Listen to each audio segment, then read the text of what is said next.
Tentunya kita tahu setiap pasangan akan ada dalam memilih suatu pasangan. Tentunya harus sesuai dengan apa yang kita inginkan dalam memilih suatu pasangan. Tentunya yang pertama kita harus seiman dan seimbang. Yang dimaksudkan di sini bahwa kita harus seiman dalam memilih pasangan itu. Kenapa? Karena hubungan itu bisa terjalin dengan baik ketika kita mendapatkan pasangan yang sesuai dengan agama kita masing-masing dan tidak ada masalah-masalah dalam memilih suatu pendamping itu. Tetapi di sisi lain kita melihat apakah kita seimbang dengan jodoh yang kita inginkan selama ini atau mempunyai seiman dengan iman keyakinan kita sehingga kepercayaan kita juga kepada Yesus Kristus supaya kita mendapatkan keselamatan daripadanya. Tentunya dari seiman itu dan seiman itu akan menimbulkan beberapa kita harus ketahui. Yang pertama, tentunya harus mencintai firman Tuhan. Itu yang pertama. Setiap pasangan harus memiliki keyakinan dan percaya setiap kebenaran firman Tuhan itu atau yang telah diajarkan bagi agama-agama dari Kristen. Yang kedua, mereka akan membenci dosa. Tentunya setiap pasangan tidak terlepas dari namanya dosa. Tetapi bagaimana kita menjauhkan diri kita dari segala dosa-dosa yang terjadi dalam setiap kehidupan kita. Tetapi bagaimana kita memperbaharui dari segala tindakan kita dalam hal berpacaran atau memilih pasangan kita ke depannya. Yang ketiga, otomatis setiap pasangan itu akan memilih supaya mereka bertumbuh secara rohani di dalam Tuhan. Ini kriteria kita supaya kita juga bukan hanya pacaran saja, tetapi kita harus bertumbuh di dalam Tuhan dengan keyakinan kita memahami firman Tuhan dan bagaimana kita memberikan yang terbaik dalam hal pacaran itu. Yang kedua, kita harus sevisi atau istilahnya sepikir, sehati dalam berpacaran. Atau istilahnya mendukung satu dengan yang lain atau memotivasi antara pasangan dengan pasangan kita.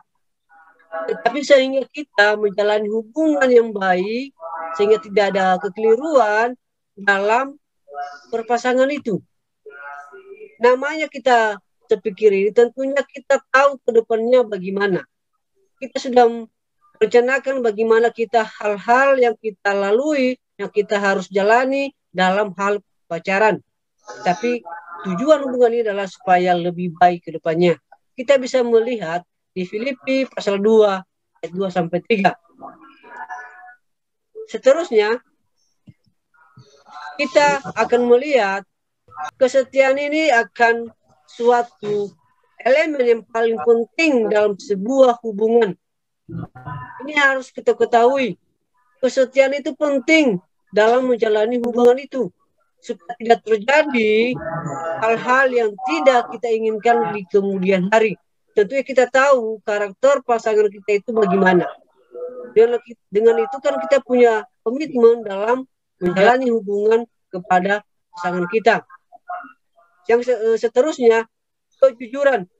Di dalam kejujuran itu setiap pasangan itu harus jujur dalam setiap perkataan dan suatu tindakan mereka, hal berbicara dan bisa dipercayai setiap perkataannya itu. Kalau pasangan itu ada kebohongan, otomatis kedepannya itu pasti akan berantakan, akan keliru dan terjadi masalah-masalah dalam hal pacaran itu. Tapi kalau kita melihat di sisi kejujuran itu, kita bisa melihat di Amsal pasal 11 ayat 3. Ya seterusnya, saling menerima kekurangan dan kelemahan pasangan. Di sini juga kita diajak bagaimana kita menerima pasangan kita atau kelemahan pasangan kita itu dalam hal setiap aktivitasnya atau hal bersosialisasi atau bagaimana kita menanggapi suatu hal-hal yang dialaminya.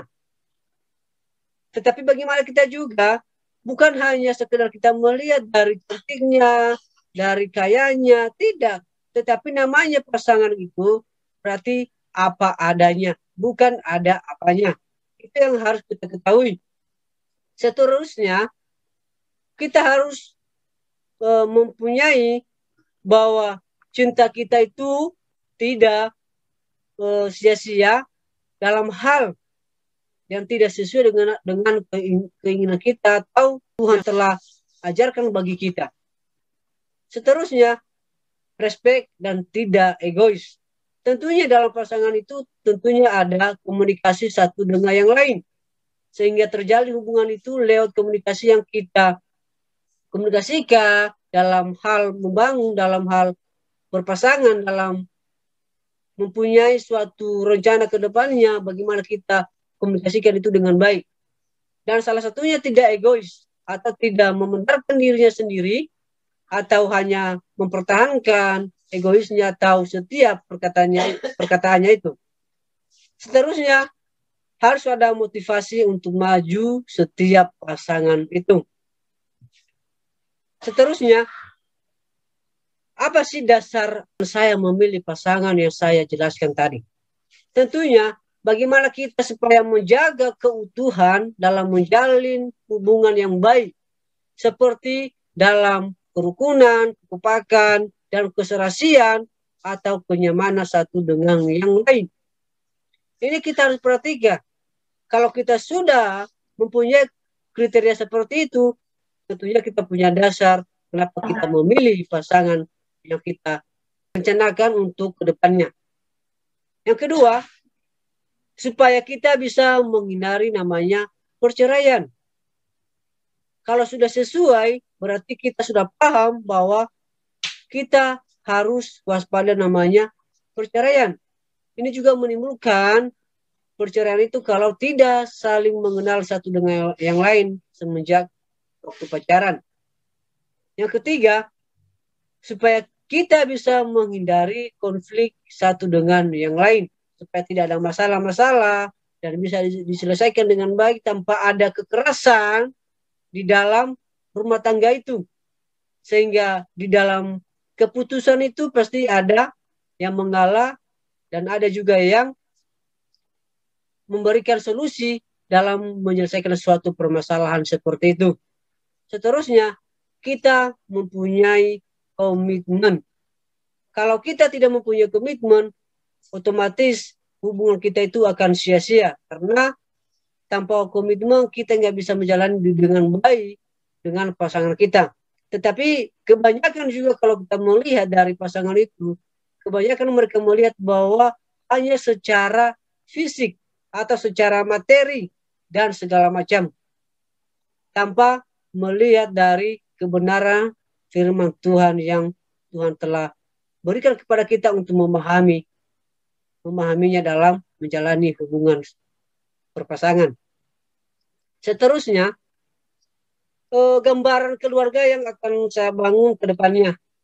Tentunya kita tahu bahwa peran suami itu sangat penting atau sebagai kepala keluarga yang mencari nafkah atau membimbing istri dan juga anak-anaknya dalam hal apapun.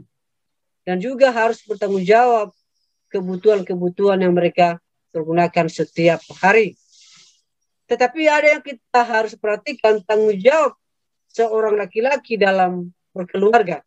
Tentunya yang pertama, membimbing dan mengarahkan.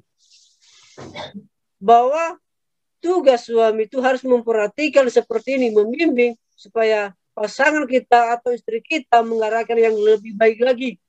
Supaya bisa kita sesuaikan dengan apa yang sesuai dengan kebenaran itu yang semestinya.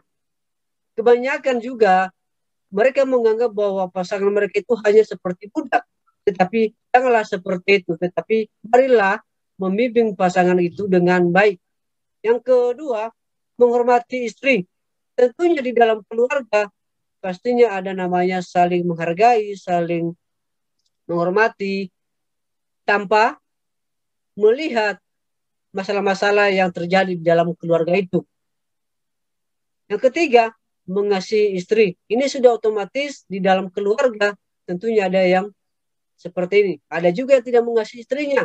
Hanya untuk seperti meluangkan hawa nafsunya saja, sehabis itu tidak akan peduli lagi, sehingga membiarkan istrinya begitu saja. Ya seterusnya, rela berkorban. Namanya laki-laki pasti punya tanggung jawab. Apapun yang terjadi dalam setiap kehidupan itu harus rela berkorban. Apapun atau nyawa sekalipun dalam berkeluarga itu. Seterusnya, tidak mempermalukan istri. Di dalam keluarga itu kita tidak boleh mempermalukan istri kita di depan umum. Itu seakan-akan kalau kita mempermalukan, otomatis kita tidak menghargai pasangan kita itu dan tidak menghormati. Seakan-akan kita menganggap bahwa dia adalah orang lain dalam hidup kita. Seterusnya, bagaimana juga peran istri di dalam keluarga? Tentunya istri ini berarti sebagai pendukung dalam berkeluarga atau mendampingi suami dalam hal apapun yang sedang terjadi yang mereka jalani setiap kehidupan mereka. Dan juga menjaga kehormatan keluarganya itu sendiri. Dan bertanggung jawab setiap yang telah dipercayakan oleh suaminya kepada istrinya dalam hal keluarganya. Dan segala urusan rumah tangga harus istri menempatkan diri di paling depan. Tetapi di situ juga laki-laki juga harus bekerja sama supaya setiap pekerjaan itu bisa diselesaikan dengan baik. Dan juga memimpin anak-anaknya atau mendidik anaknya ketika suaminya pergi untuk kerja. Seterusnya, bagaimana dengan ekonomi? Tentunya di dalam keluarga ini sangat penting juga mengenai ekonomi kita ke depannya dalam membangun hubungan. Kita sudah merencanakan segala kebutuhan-kebutuhan yang kita sudah rencanakan dalam hal menjalani kehidupan itu. Tentunya kita saling mendukung suatu pekerjaan yang dikerjakan oleh pasangan kita itu sendiri. Jangan kita membedakan bahwa gaji saya lebih besar daripada suami saya. Dan begitu juga sebaliknya. Kalau kita berpikiran seperti itu, otomatis ada namanya kekeliruan, ada masalah-masalah yang terjadi di dalam keluarga. Tetapi bagaimana juga mereka mengetahui bahwa di dalam menjalani kehidupan itu, mereka harus tahu bagaimana penghasilan setiap bulan dan pengeluarannya dalam mengatur suatu keuangan mereka. Seterusnya, untuk kedepannya mempunyai anak, saya lebih maunya satu pasang, satu laki-laki dan satu perempuan. Kalau Tuhan mengizinkan, ya puji Tuhan. Tapi kalau Tuhan berkehendak lain, ya puji Tuhan juga. Kita harus bersyukur sama itu, apa yang Tuhan kehendaki dalam hidup kita, kita pasti akan menerimanya dengan baik.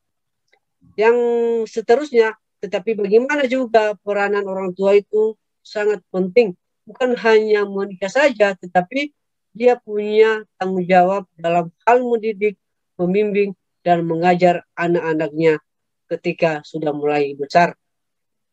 Mungkin itu yang saya jelaskan tentang kriteria saya untuk calon pendamping saya. Tapi kalau sudah ada yang tahu seperti ini, berarti dia pasangan saya. Sekian, terima kasih. Salam.